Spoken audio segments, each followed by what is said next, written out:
one of the things my mentor said was, if you want to get rich, watch what everyone else is doing and then do the exact opposite.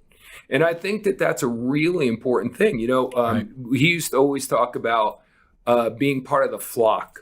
Yeah. And think about it. We want to be part of the flock. I say this all the time in the dictionary. It's the best thing I learned in college. It's the most random thing. I had a really strange tenured professor who, people wouldn't even show up for his class because you got an A if you just got you didn't even need to show up. So, of course, every senior at Seton Hall University back in the day wanted to take this class. So the seniors register first. Everyone wanted this class. Yeah. It was epic. So I was such a ninny back then that I had to show up for class. I was just afraid that I'd be the one kid who didn't get an A by not showing up. So he shows up, and I don't know if he was drunk or was just crazy, but he would just go off on bizarre tangents. It was an English class. And one day he took the word average and he popped open the dictionary and he started reading definitions. And one of the definitions is the highest degree of poor. Wow. So if you're average, you're phenomenal at being pathetic. You're exceptional at being terrible. You're the very best at being the worst. And he went on and on and on. And then at the end of the class, he said, the problem is that average is a sin. And everyone's like, well, I don't want to be average. Everyone's like, well, I don't want to be average. Why would you want to be average? But the main synonym for that is normal. Gotcha. Now, everyone wants to be normal. Right. Because I remember when I was in high school, I'm older than you, and bell bottoms, like bright colored bell bottoms in the 60s were a thing. Think back to the 60s, any movies you ever seen. And I remember those pants coming out, and I was like, I am not wearing those. My mom got me a couple of pairs. She always wanted me to look good. And I was like, no way, I'm not wearing them. And then, of course, everyone else in my school was wearing them. I think the thing nowadays is Crocs. Don't even get me started. Our oldest boy, well, both of them insisted on getting Crocs. And I'm like, my daughters were bad too. Like, it just, whatever is in. So anyway, these pants were ridiculous, but I bought them because everyone else, I didn't buy them. My parents did, but I wore them because I wanted to fit in. I wanted to be quote unquote normal. But what's that quote? Why are you trying so hard to fit in when you were born to stand out? Right. And it's one of the things we need to understand. Go back to my mentor's quote. If you want to be rich, watch what everyone else is doing and then do the exact opposite. Right. So there's a road that almost everyone is on. You go to school, you get an education, and then you go get a job and you go down that path and you have security and all that kind of good stuff. But when it's all said and done, when you're 65 years old and you retire, bottom line is most people get to the point when they retire, they've got to cut back their lifestyle dramatically. Yeah. And they pray that they don't run out of money before they die. Yeah. That's why sometimes you go and you see a 70 or a 75-year-old person working in a fast food restaurant. It's heartbreaking, but most people went down this path. And the problem with the path is everyone's on it. Yeah. So since everyone's on it, it's like, well, it must be the right path. And what my mentor said, no, it's not. It's definitely the wrong path. Statistically, it's a fact that it's the wrong path. Yeah. 80% of all millionaires have one thing in common.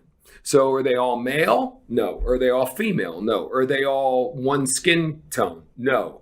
Are they all over 40? No. Are they all with a college degree? No. So again, the one thing they all have in common is they all own their own business. Right. So, if you read Rich Dad, Poor Dad, and if you really read it, it explains most people are afraid to own their own business. It's risky to own your own business. And most new businesses fail. So you either borrow everything that you've ever earned. You borrow money from people, friends, family, whatever, or you take every dime you've ever earned or both and you start a company. But that's not the bad part. It's not that upfront money that puts people out of business. It's the monthly overhead that every month you have to pay salaries, you have to pay rent, you have to pay insurance, you have to pay attorneys, you got to pay inventory, you got to pay all this different stuff. Yeah. And it doesn't work. And on top of that, normally when you start a business, you got to quit your job. So you have no source of income coming in. You have all this money going out. And most people are not built for it. Yeah. So most people settle for a job. And again, that's what Kiyosaki says all the time. You know that your boss is going to buy you wholesale and sell you retail. Right. You know that they're the one with all the equity. Yeah. You know that if the company gets sold, they're the ones who get rich. You get nothing. You'd be praying that the new owner would let you keep your job. Yeah. But people still do it because the other side of the line is being an entrepreneur, and it's so scary. But Harry points out the number one group that gets wealthy are entrepreneurs. Yeah. So if you want to be wealthy, if you're serious about being wealthy, you got to hear what I just said. 80% of all the millionaires in the world are people who own their own business. And I assure you, 100% of all the billionaires in the world are people who own their own business for sure. So the question is, how do you go there? So, people laugh at network marketing, Right. but now getting a side hustle is becoming cooler. Yeah. The gig economy, whatever you want to call Yeah. it. But the